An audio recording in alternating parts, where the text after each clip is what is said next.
Greetings, YouTube. So, since it's rather topical, it is the 20th of March at the moment, so the March for Life is coming up this weekend. Let's talk about some gun control ideas. Uh, these are things that I think would greatly help reduce the number of mass shootings in America, and maybe even reduce the number of shootings in general. Um, so, first off, at 18, I suggest that you can, in fact, buy firearms, muzzle-loading firearms, and that's it.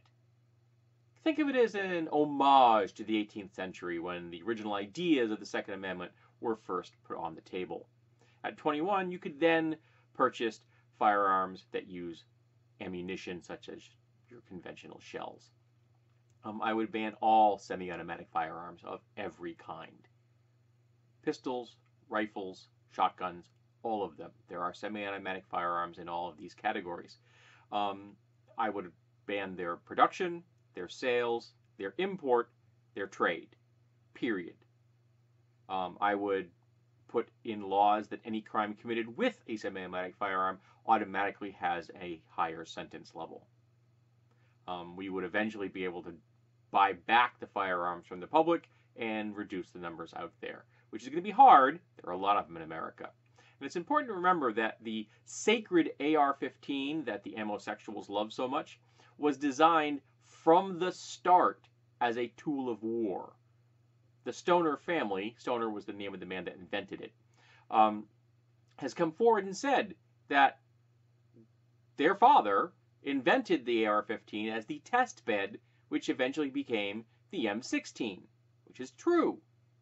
Just like planes have different designations before they become official U.S. military hardware, the AR-15 was the designation of the test bed that eventually became the M16. It was always created as a tool of war. And we don't need them in America. Other suggestions is universal deep background checks, making sure that we cross-reference all of the different databases out there so that people cannot get through loopholes as far as purchasing, rather as far as access to firearms. As far as loopholes when purchasing, you would only be able to buy firearms through a legal gun dealer. No gun shows, no flea markets, no yard sales. Places I have all seen firearms sold. In fact, I have been in a yard sale where they were selling a box of ammo for $120 and you got a free .22 rifle with it. Nice little way to get through a gun law there. Also, you can't buy anything over the internet that's gun related. You can't buy ammo, you can't buy firearms, you can't buy firearm parts. You have to go through a gun dealer. I realize that this would be a big thank you to the gun dealers, but it would mean that we could register all of the people who are purchasing things like this and keep track of stuff. As far as keeping track of things, I also suggest we correlate all the data out there which is about guns that have been used in crimes, which is currently on paper. Why? Because there are laws preventing that information being digitalized because the gun owners out there in the NRA who support them are like, hey, we don't want this database to be accessible. We want it to be difficult. We are trying to slow the process down. So they have put laws into effect that prevent that data from being put into computers. Well, put it to computers, make it available readily to all law enforcement agencies. Make sure we are gathering all data about firearm shootings, all of it under the control of the CDC.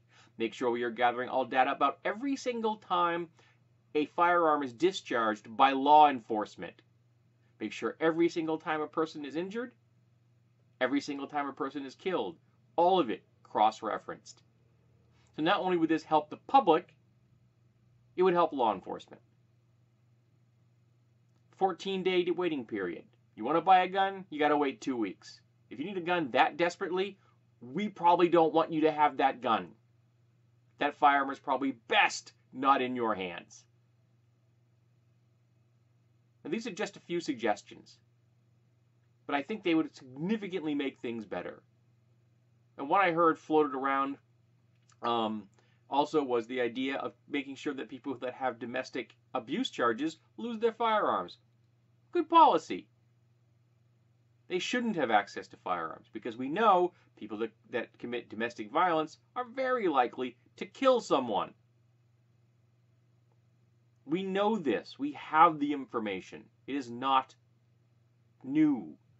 And yet, we do nothing. Why? Because the NRA has a lot of money and they bribe a lot of politicians. Don't give me that it's campaign donations bullshit. They're bribes.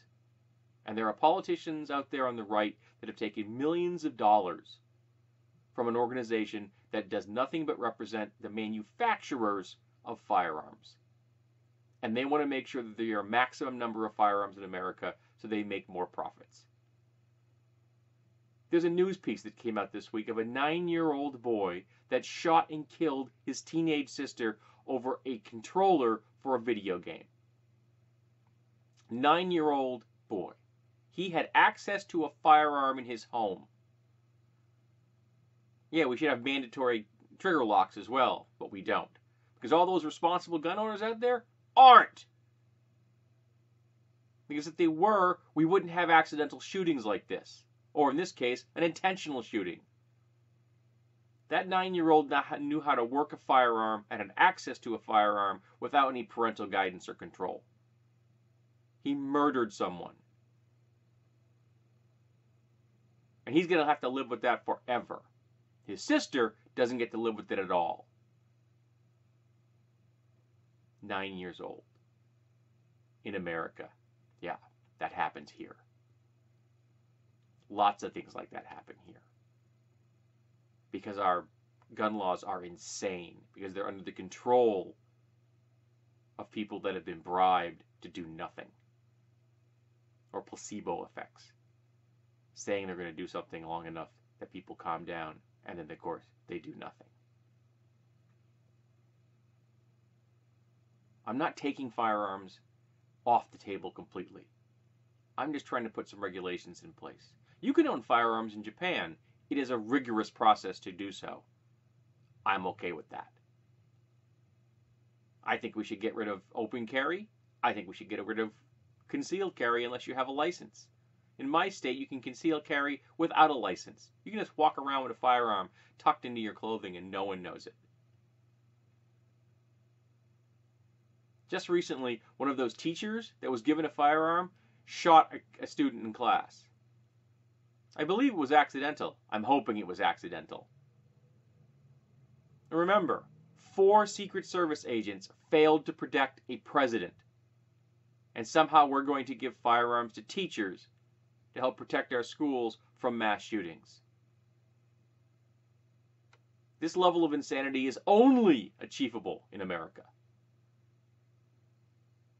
So yeah, let's talk gun control. Let's have some laws that make sense. Let's look at what other countries have done that makes sense.